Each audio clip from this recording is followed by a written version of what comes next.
Good afternoon, everyone. Welcome back to another Ask Me Anything. I just realized as I was going live, if you wondered what my was, is because it was supposed to be CCYH Year 3, but that's okay. I said it and I will correct it before we load it. So this will not apply to to people watching this in the future. Welcome. And as a reminder, I know most of you are not watching this live. You do watch it later. This will be available on our YouTube, our Facebook Live. It's going to go up on our website. And if you have any questions as we're going through this, you can drop them in the chat and we will answer them. If you're watching this later, you can put it in the comments and we will circle back to answer those. So we're going to talk about the Child Care in Your Home program. We're rolling in our third year here, and we have Sabrina with us. Say hi, Sabrina. Hello. Sabrina is one of our new case managers here at OCCP. She is on the ground with families, working directly day in and day out, and that is how we inform all the work we do. That is why we know what's happening in these programs, because we're learning from you guys, your experience. Sabrina, do you want to do just a quick about you?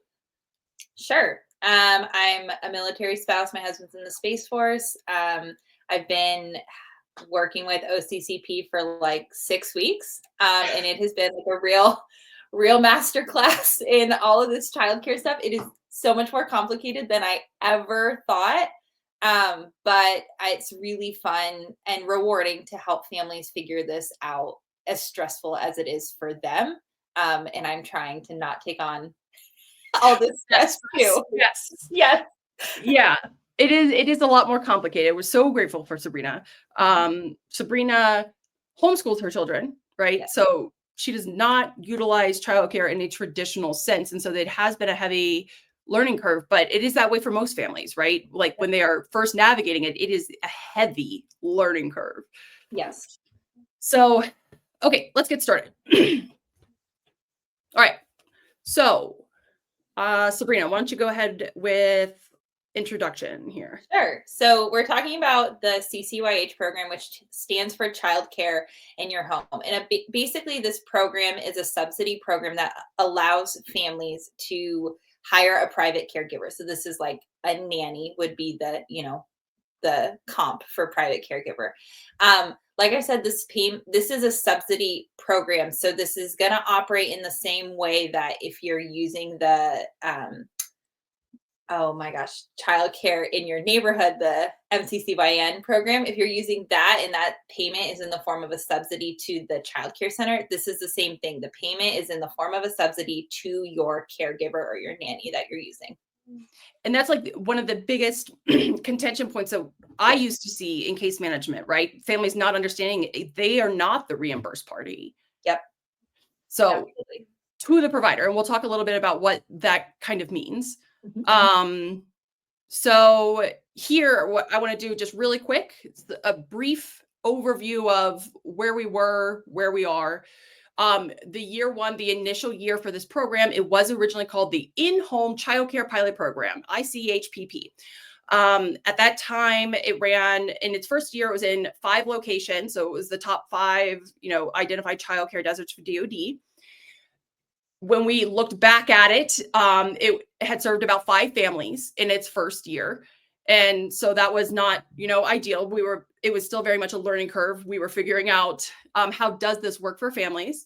Mm-hmm. It was run by a third-party administrator at the time. And so if you remember from our last Ask Me Anything where we talked about who owns this, who runs this, we talked about third-party administrators, how the DoD, it's still a DoD program. So CCYH was still a DoD program, but at the time, they were utilizing Child Care of America as the third-party administrator. So they did just the administrative things, but the program was still owned and the responsible party was still DoD.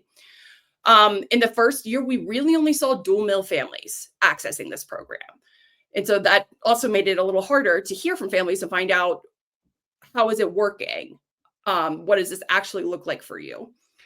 Year 2, we saw a name shift. So that's when it went into Child Care in Your Home. We love acronyms. There wasn't as much data on that one. There was an estimated around 40 something families that accessed it in that second year. It was still going through a third-party administrator. The DoD still contracted it out. but this time it expanded to 11 locations. So they added a few more blocks in there. I think the original, and now I'm really going to test my knowledge here, were the DC area, San Antonio,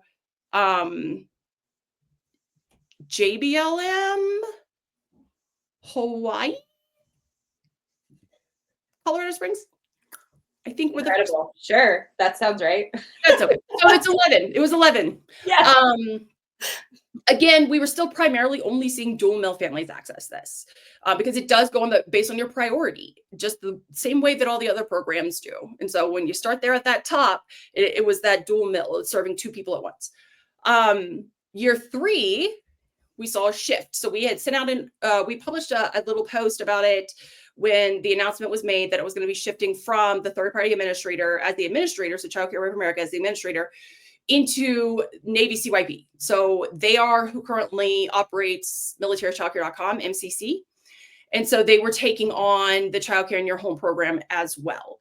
We do not know how many families have been served. We know it's a lot more than that, but we don't know how many families have been served. There is a report due on this soon to Congress. So hopefully we do find out soon how this is going, because it is a pilot program. Still 11 locations. There were changes to this. We did a brief CCYH update on this where we talked about you can now do nanny shares, which was something that was prohibited before. You can now do family members as your provider. So not parent or guardian, but it could be an aunt or a grandmother who is now offering that care. We've also seen it expand, especially I'd say in the last, month, we've seen more with mill working with a military active duty and a working spouse. That was something that we never saw before. It was just that 1B3 was just too low on that priority. So we needed to bump it up there a bit. So this has been great. It currently lives in when I say MCC, I mean militarychildcare.com. That's where it currently lives. That's where you will do everything. There's no longer a different website.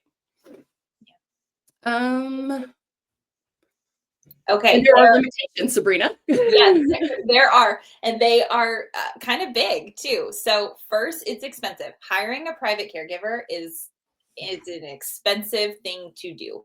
And you really need to assess if this is going to work well for your family's finances and kind of what you've got going on. This is not cheap childcare, and we don't want it. We don't want cheap childcare. Right. We want high quality, affordable childcare, right? But this is expensive. It's time consuming getting through the CCYH process. It is not as simple as just like you submit your application and you're good to go. There are requirements. It takes a lot of time to get through the portal and submitting everything you need. This is not fast. You have to find your own provider. It's not like the military is providing giving you a provider. You have to find your own, and that means you're interviewing people, you're hiring people, you're trying to draft, an ad for a private caregiver. That takes time. That takes a lot of energy. You also have to pay taxes. So you need to have a knowledge of payroll taxes and withholdings and things like that. That can be a steep learning curve. That's complicated as well. And again, this reimbursement is to the provider. It is not a reimbursement to the family. And so in some ways, when reimbursements go to a childcare center, it's a little hands off. It just goes to the childcare center and you don't have to have a conversation about finances necessarily, but this is your childcare provider that you see every day. And so you have to navigate, how does this reimbursement work and have conversations that might feel a little uncomfortable or tough. And honestly, on that point, I mean, it's reliable care. It's as reliable as you can hire. Right. So if you have someone who is reliable, there is a possibility things change because you're relying on a single person to be your care provider. Right. So you could get through. It could be exhausting, I guess, is what I'm getting at. You could have done all of this and been like, yes, I'm there. And then you have to lose your provider and you start all over again. Absolutely. Yeah. Heavy emotional mental load in this one. Mm-hmm. So here are a couple of frequently asked questions that we get, that I've gotten in the past and that I see pop up on social media sometimes. And I try to pop in an answer where I can and redirect. One is, what are the requirements to be a provider? Because they've shifted, right? So what they were originally, they're not now. These are clickable links here when it's out. So you'll be able to link in. So this first one is going to take you directly to the MCC site and what those provider requirements are. For education, they have to have a high school diploma or a GED. It is a self-certification. No one's asking you. So if you have your grandmother and you're like, well, where am I going to find her diploma? It's a self-certification. English, they do have to speak English. The level of that level of English is not delineated. So whether it's, I know my DLA people are out there being like level 1, level 2, level 3. They don't say, they just say English, read and write English. The next one, the frequently asked question is, do we need to turn in our pay stubs? So does the family need to give proof that they have paid their provider X amount of money in order to get the subsidy? And no, there is no requirement here to give pay stubs to, the Navy who's operating this for every branch and say, I am paying. There is nothing. Of course you're going to pay. It's the law, so you're gonna do that, but there is no proof to be handing those back over. Sabrina touched on this briefly with the taxes.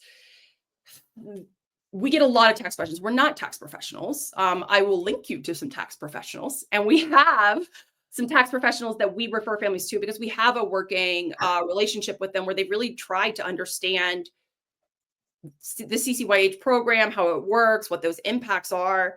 And it is more complex than just hiring someone because there is a subsidy piece. And so what's happening is you are the household, you have to be a household employer. So there is no 1099ing, this nanny. It is a W-2 position. You have to have a W-2 employee that's what your caregiver is. But when the subsidy comes to your caregiver, they are considered a contractor to the subsidy entity, so to the DoD. So DoD, they are a contractor. That same person is your W-2, even though they're performing the same work. And so it does create a tax issue because to this next point here, it is a long timeline. So you are, as a household employer, required to pay in full during every pay period, which means you can't say, well, I'm going to get a subsidy in the future, so I'm only going to pay you this amount. That's not legally how it works. You have to pay the entire amount, which means you're paying taxes on that entire amount, which means that when they get that 1099, when we're seeing right now 4 to 6 months from the time that families are starting the process is when they're getting approved. And by starting, I mean, they have been accepted. We're seeing about within 90 days of the date that they're requesting care. So their data care needed, not the day they requested, what they list as their data care needed. They're trying to push so that they are approving those within 90 days of that, usually within 90 days after, not prior. So just for your scheduling purposes there. And then from that point, when you're accepted and you start this process, we're looking at 4 to 6 months, which means you can get back pay for that, right? Like they can back subsidize because you were approved, but you already paid taxes on what you've paid your provider. And now they're going to get taxed again because they are 1099 to the DoD, and that's how they're receiving that amount. So it's incredibly tricky. Yes. And we recommend professionals, and I'll give you some resources for that. But yeah, within 90 days of your date of care needed, because we still see families on social media saying, well, I applied a year before I needed it. Okay, but what did you put as your date of care needed? Because that's what they go off of. Right. Gone are the days of applying when you're pregnant, thinking that will give you a leg up, because they go based on your data care needed, not when you actually join the wait list. All right. And I still don't see any questions, so I'm going to keep going. All right, Sabrina, how do families access this within OCC? So your families are always welcome to enter our case management. And that is kind of our like vehicle to get, to be able to work one-on-one with us, essentially. We can answer your questions. We can help determine, if this is a good fit for your family. Ultimately, you are the only person who can decide if this is a good fit for your family, but we can give you information to help you make that determination. We also have lots of resources on our website. We have sample contracts that align with the requirements from the DoD. We have the tax professionals that Kayla has mentioned that we can connect you with if you have questions about the payroll taxes and things like that. We also have, well, I guess those are outside of OCCP. So I'll let you talk about the nanny workbooks and stuff. We have resources to help you identify a nanny, connect with them, write an ad, things like that. All the steps that you're going to have to work through for the CCYH program to get access to it and have your provider and stuff, we can help you every step along the way. Also, if you are in our pilot area for Homefront Help, which is that like Emerald Coast of Florida, it's that like Eglin, Hurlburt area, you can use one of our helpers. You can, you will have to do the same process of interviewing them and hiring them and doing a contract and stuff. Using one of our helpers does not necessarily alleviate you from having to do all of those provider checklists, but they are people who are trusted caregivers. They have been done CPR training, they have certifications and stuff. Some of that is going to line up with what the DoD is requiring you to do as by hiring a caregiver. But you are able to access our helpers if you're in that pilot location. Yeah, and I know that you mentioned things that are outside OCCP, and I will talk about those, but the difference is that inside OCCP, you don't have to pay for them. They are free. Good distinction. Yes. Yes, they're free. Inside OCCP, they are free. We do not charge families for anything. So correct. When we're outside OCCP, and again, you'll be able to click these links here once it's back up, once I had this up. So what I linked here first, the militarychildcare.com guide. So they have, this goes directly to their website and they list out some steps. It's more that they have, I think they list like a 4-step process, and then they have some links there. Within OCCP, we're working on that guide, but for now, this is what we have. That kind of gives you, I would say, like very much like not a 10,000, maybe like a 50,000 foot overview on what this process looks like. Most of the guides that you do find on the MCC. So for example, they say, you can find a provider here. It's going to loop you to that Military One Source site where you get a free Sittercity account. It's often called the expanded, the DoD calls it expanded hourly care options. It is always going to be looping you right back to that free Sittercity account. And just as a note, because this is something families have asked us, they are not, just because you use the account through Sittercity doesn't mean that they are inherently qualified to participate in the CCYH or that they even want to. It's basically the same thing as a care.com or a Facebook page where you can ask for care and people can offer care, but you still have to do, all of that vetting legwork yourself.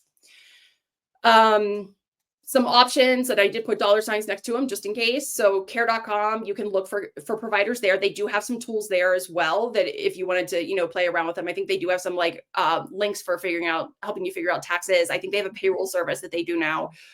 It all costs money, but you can you could try to find a care provider there. As Sabrina mentioned, one of the heavy lifts is writing a family ad. It doesn't sound like it's that complex, but words mean something. And if you've ever been on a Facebook page and you've seen someone say, I need someone to come watch my kids for, XYZ, you already know what's going to happen there. If it's not well written, right? It's going to be someone who's like, I'll come watch your kids for $5. And that's what's going to end up happening here. And so there is a nuance to how to write a good ad so that you don't have to do this over and over again. You can hire well, you can hire right. Design Your Family Life has done an amazing job at really coaching families through that. It's a coaching class. They have consulting that you can buy from them to help you write your ad. They have guides. We do have a guide of theirs within our own system. And that's, so if you do come through our case management, that is free through our system. The taxes, every payroll service is going to charge you something. If you use a payroll service, you're welcome to do it on your own. You don't have to. Through OCC Project, you can get a referral for a free consultation with GTM to talk about this program and what it means, what it would mean to you, for you, tax-wise. If you go outside of us, you can use some of their tools, but you may have to pay for a consultation. So recommend asking for a referral here whenever possible. And this does link to their website where it really breaks down by state what your requirements are as an employer, tax-wise and, workman's comp, insurance, things like that. The NCC site lists Military One Source as a tax option. So I am also listing it, but what we have heard from families is that, they can't give you any advice. So unlike GTM, who can say, this is how I would structure it, or other payroll services, they will tell you exactly what to do, assuming that you know everything already. So if you're not already comfortable, then I would suggest going outside of it. And we're happy to give those referrals wherever possible, because every state is different. We move a lot. So even if you figure it out in one state, you whole different ball game in another, right? Right. All right. Sabrina, how do they get into OCCP here?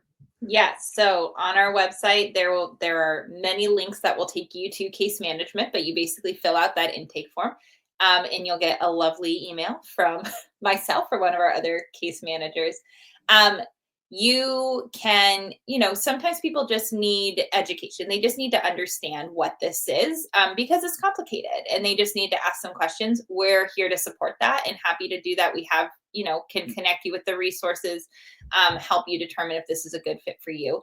We also, if you are a family that needs an exception to policy can be, this program is up to age 5. You have to have a child, or your child has to be between 0 and 5, because 5 is like colloquially like when kids go to school, right? Maybe you have a child that is 5, but your kid's not in school yet. So that is going to be an exception to policy you're going to need. Maybe you're in an area where this program is not operating for whatever reason. It's not a participating location, but you need this because of the childcare demands that you are trying to alleviate, right? And so you need an exception to policy for that. Maybe you were in DC where this was approved, but now you're moving to Idaho where it's not approved, and you are trying to figure out like, hey, I'd like to keep accessing this. This has been affordable quality care for my family that, I want to continue accessing, but now I'm in a place where I can't access it. I need help with that.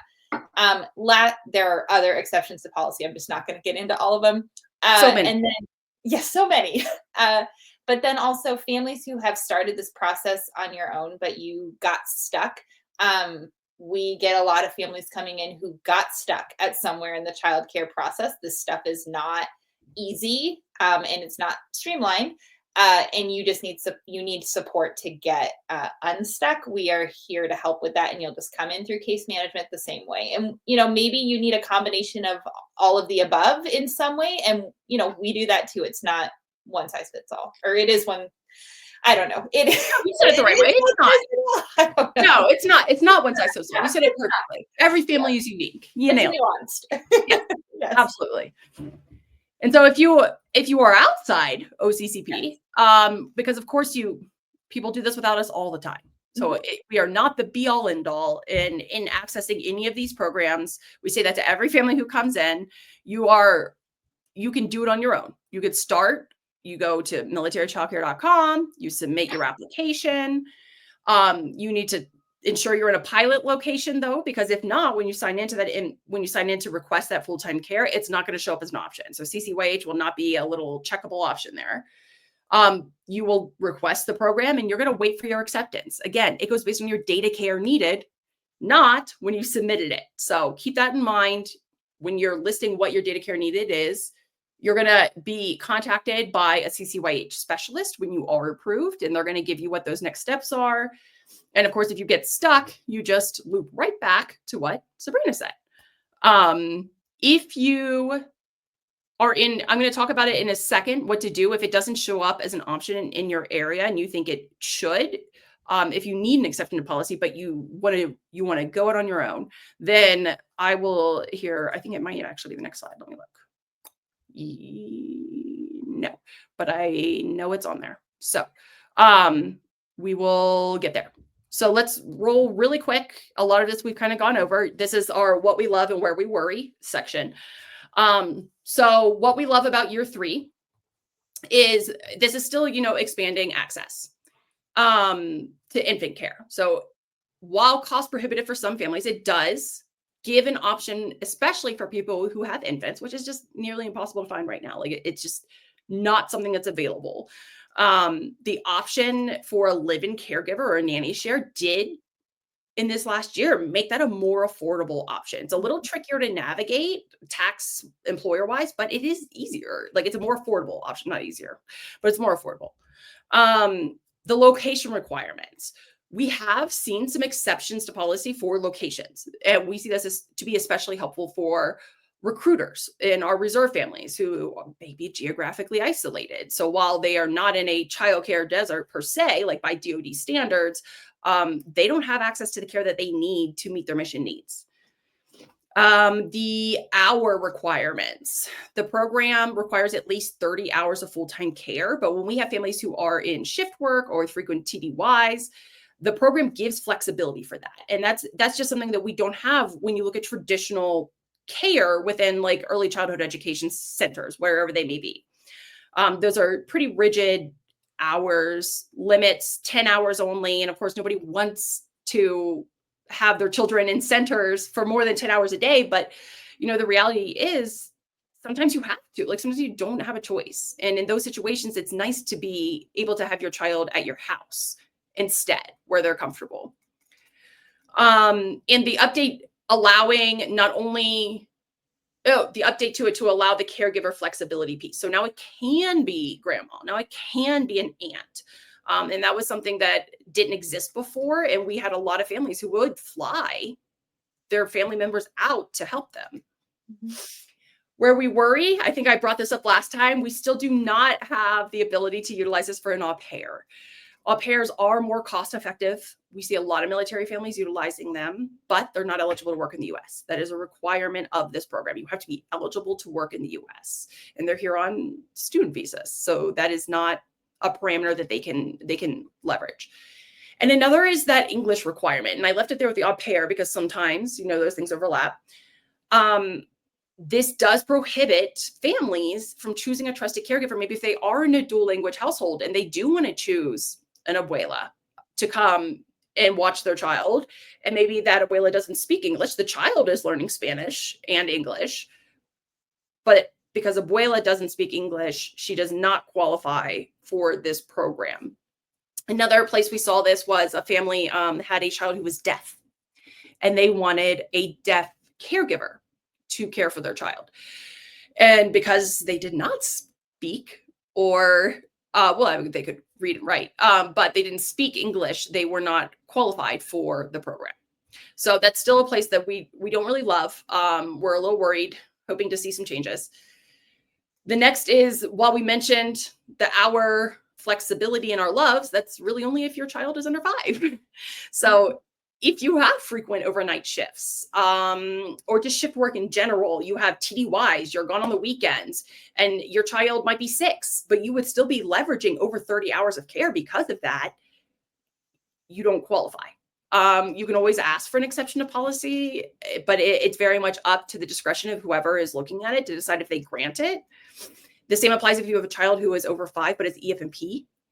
So maybe they can't go to school as a result, or maybe their school is not a full day program, and you are utilizing 30 plus hours of trusted caregiver, you still can't use it. It's just not who it was made for, even if it is in that daytime period. So we're still worried about EF&P families and, how this strict age restriction has really kind of gotten them. The no part-time care is another area we worry. There is a minimum of 30 hours, and we know that many families who utilize more than one care method, especially military families, that the secondary care method is almost always a trusted caregiver. And since this program does not allow for part-time care, even if you're not using any other DoD program, it still can be pretty cost prohibitive if you're using someone for your night shifts or your weekend shifts that you would like to leverage this for. When it's part-time, it doesn't work. And despite this form of care costing 2 to 3 times more than an already very expensive childcare center, there isn't a different cap on this. So $1,800 is still your cap, and $1,800 is not you can get up to 1,800. You need to take 1,800, subtract what you would normally spend at the CDC, and then you can start looking at what your subsidy rate might be. We are working on a calculator for this. It's just not up on our site yet to help you kind of visualize what that would be. And then the last where we worry is it's not available at CONUS still. SOFA's tricky. Things are tricky overseas, but care is so limited overseas. We see overseas installations doing things like sitter programs where they will refer families to teenage sitters who have completed their sitter classes through the CDC. They'll say, no, we don't have space for the CDC, but you can go do these sitters, which is really frustrating because if you could do that, then why can't we do, the CCYH program? So we are still worried about those families and really just like what it means for them when it comes to care access that fits their needs. Sabrina. Yes. And Sabrina and I really thought about this, we wanted to give you who is an ideal family? We've talked about like what the program perks and limitations are, but what is an ideal family for a situation like this? And it's tricky, right? Yeah, definitely. So, both working. Yes, both working. Because this is expensive. Yeah, right. Yeah. So even a single income, yes, frequently just does not cut it. You really do need two incomes because you have to follow your state's minimum wage. What is the minimum wage in California? Do you know, Sabrina? I think it's $18 or $19. Right. That's a lot. Right. It's like compared to, I'm not going to put them on blast, but like Texas, like $7, like it's different. It is. And then you have to do time and a half requirements too after 40 hours. Yeah. And I think you were going to say like that you have to meet your state's minimum wage. So that is the minimum that you can possibly pay. So like where I live in California, we're talking like $30, $35 really, really fast just because you have to clear minimum wage. Right. Before then we're talking about quality and reliability and all those other factors that more money can get you, quote unquote. Mm-hmm. Dual working E6 in O2 and above, that's really like when we think about how much money, those ranks are making, like it's closer, right? Still in what I'm saying, yes. It's clear. Well, I mean, and that still depends on, if they're married, what does that secondary income look like? And so I feel like there's this misconception that it's our junior enlisted who are always in our, case management saying they can't afford things. It's our junior officers. Yeah. It is so many junior officers in our case management saying we can't afford this. I can't pay for this. Not just this program, like many programs. So it's a lot higher than you would think. Yes.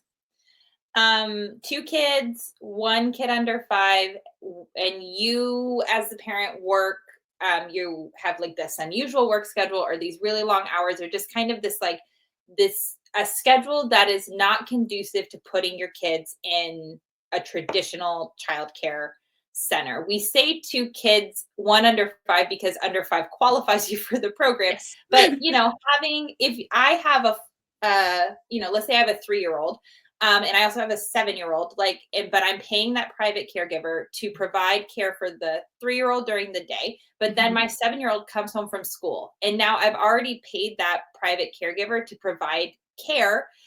I'm able to add in that extra kid. I did not increase my costs. Whereas if you're at a center, but now you have to pay for after school care for that older kid, you've increased your costs by doing that. So the more, not the more kids, the more kids you have, it kind of gets cheaper, if you will, or the math's a little better. Yeah. I wouldn't say cheaper, but I mean, 2 kids in a center could run you close to $4,000 a month, which is pretty close to what, a private provider could run you depending on the state you're in. So the math's better when there's 2 or more children. Yes. For this care option.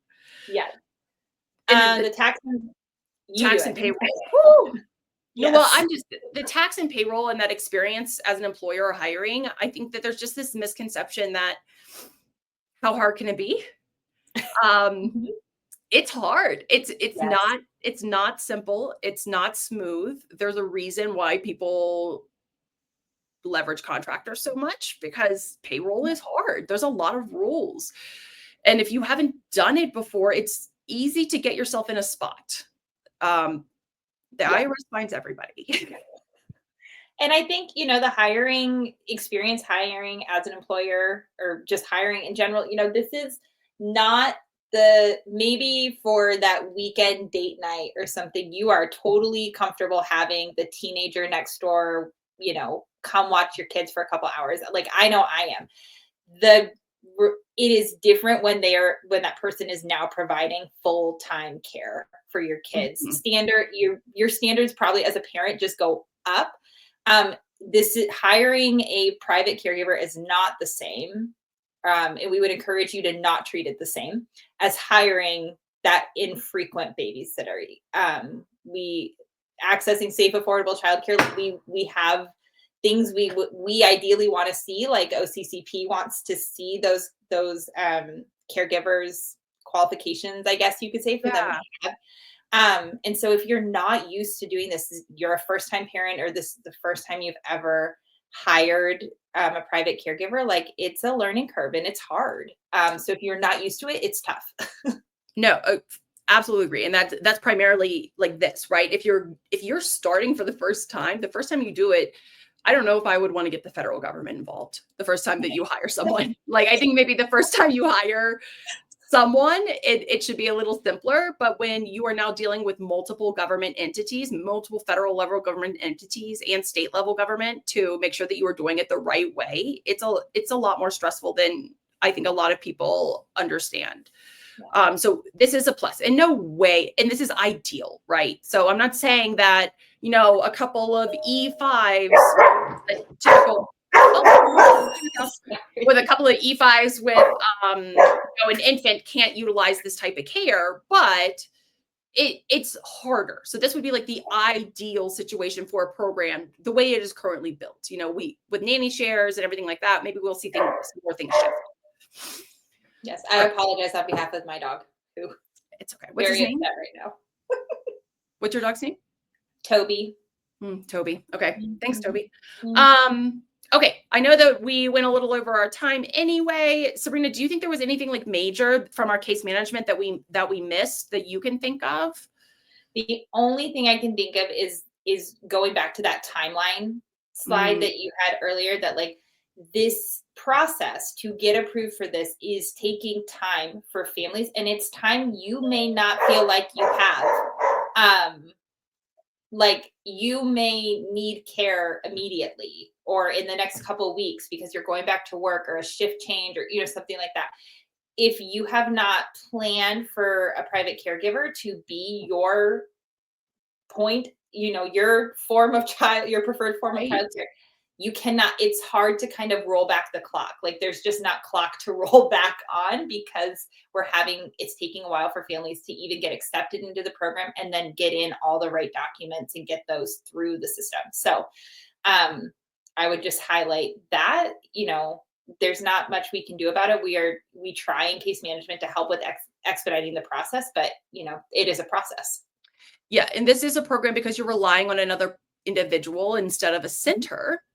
Yep. That you're at the mercy of everybody around you. So to Sabrina's point, this is something that, timeline wise, I'm going to click to the next one. The timeline wise, it is, that is where I'm also seeing a lot of families stuck, is they think it's going to go one way, and then here they are, they have to go back to work, maternity leave's over, paternity leave's over. The wait list for centers are 1+ year for infants. And what are they supposed to do? Because they don't have anyone. So if you have the ability to start early, we always encourage, and you can come into case management just wanting education, right? Yes. Yeah. That's totally a thing. Absolutely. And we encourage it. If you just want to know what your options are and get your ducks in a row, you can jump in. That is not unusual. Okay. So I know most of you do not watch this live. You watch it after the fact. So you can always drop questions into the chats later. We will go through, we will answer them. If you're a family who would like support navigating this program, you come into our case management. I would love to talk to you. Sabrina would love to talk to you. Any one of us would love to talk to you and get you help whatever direction that might be. The presentation will be available in our education section of our website, available on YouTube, Facebook. And thank you, Sabrina, for joining us here today. And no problem. For all the work that you do. Thanks. Yeah. All right. Thank you and have a good weekend, everyone. Bye. Bye.